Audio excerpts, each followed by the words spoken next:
بسم اللہ الرحمن الرحیم عن عبد اللہ بن عمرو بن العاص قال قال رسول اللہ صلی اللہ علیہ وسلم من الكبائر شتم الرجل والديه قالوا یا رسول اللہ وهل يشتم الرجل والديه قال نعم يسب ابا الرجل فيسب اباه ويسب امه فيسب امه متفق علیہ۔ محترم حضرات، اللہ کے رسول صلی اللہ علیہ وسلم نے اس حدیث میں یہ بات ارشاد فرمائی ہے کہ والدین کو گالی دینا گناہ کبیرہ ہے۔ گناہ کبیرہ اس گناہ کو کہتے ہیں کہ جب تک بندہ اپنے رب کے سامنے سجدہ ریز ہو کر کے توبہ نہ کرے، اس کے سامنے گڑ گڑا کر کے معافی نہ مانگے، تب تک وہ معاف نہیں ہوگا۔ لیکن اگر وہی گناہ کبیرہ کسی حقوق العباد سے تعلق رکھتا ہے، کسی حقوق العباد سے ریلیٹڈ ہے، تو اس شخص سے بھی معافی مانگنی چاہیے جس کے ساتھ اس نے بدسلوکی کی ہے، جس کا اس نے دل دکھایا ہے، تو گناہ کبیرہ اس کو کہتے ہیں۔ تو اللہ کے رسول صلی اللہ علیہ وسلم نے بات ارشاد فرمائی کہ والدین کو گالی دینا گناہ کبیرہ ہے۔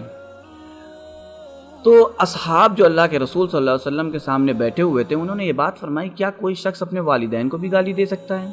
تو اللہ کے رسول صلی اللہ علیہ وسلم نے ارشاد فرمایا، بالکل، کیونکہ ایک بندہ جب دوسرے بندے کے باپ کو گالی دیتا ہے، اس کے والد کو گالی دیتا ہے، تو وہ اس کے جواب میں اس کے والدین کو گالی دیتا ہے، اس کی ماں کو گالی دیتا ہے، تو گویا کہ اس شخص نے اپنے والدین ہی کو گالی دی، اپنے ماں ہی کو گالی دی، اپنے باپ ہی کو گالی دی۔ تو اللہ کے رسول صلی اللہ علیہ وسلم نے بات بالکل واضح فرما دی کہ کسی کو گالی دینا گویا کہ اپنے والدین ہی کو گالی دینا ہے، کیونکہ وہ بھی اس کے بدلے میں تمہیں گالی دے گا۔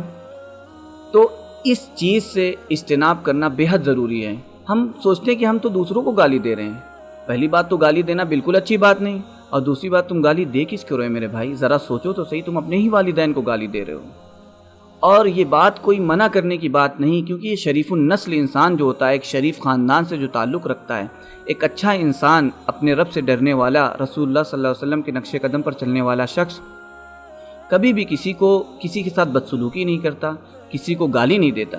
جیسا کہ کسی بادشاہ کے لڑکے سے یہ بات کہی جائے کہ بیٹا راستے سے پڑی ہوئی چیز اٹھا کر کے مت کھانا، یہ اس کی شان میں گستاخی ہے، کیونکہ یہ اس کی کہنے کی بات ہی نہیں ہے کہ ایک بادشاہ کے لڑکے سے بات کہی جائے کہ راستے میں پڑی ہوئی چیز اٹھا کر کے مت کھانا۔ اسی طرح ایک وہ شخص جو اس دنیا میں آیا ہے اور اس کا مقصد یہ ہے کہ اپنے رب کو راضی کرنا اور رسول اللہ صلی اللہ علیہ وسلم کے نقش قدم پر چلنا، اس شخص کو بھی یہ بات زیب نہیں دیتی کہ وہ گالی دے اور اس کو بتایا جائے کہ تم گالی مت دو۔ تو یہ چیز بالکل غلط ہے، اور اس چیز کو معاشرے سے ختم کرنا چاہیے۔ اور اس میں سب سے زیادہ غلطی یہ ہو جاتی ہے کہ ہم لوگ یہ کہتے ہیں کہ بیٹا گالی مت دینا، کسی کو برا بھلا مت کہنا، لیکن پھر والدین جو ہوتے ہیں باہر نکلتے ہیں، کسی کو گالی دیتے ہیں، بچہ وہی چیز سنتا ہے اور وہی چیز وہ ایبزارب کرتا ہے، اور اسی چیز کے ساتھ وہ پروان چڑھتا ہے۔ تو اگر ہم بچیں گے تو ہمارے بچے بچیں گے، اور اس سے دور رہنا اور اس سے اجتناب کرنا بے حد ضروری ہے۔ اللہ تبارک و تعالی ہم لوگوں کو کہنے سننے سے زیادہ عمل کرنے کی توفیق عطا فرمائے۔ وآخر دعوانا ان الحمد للہ رب العالمین۔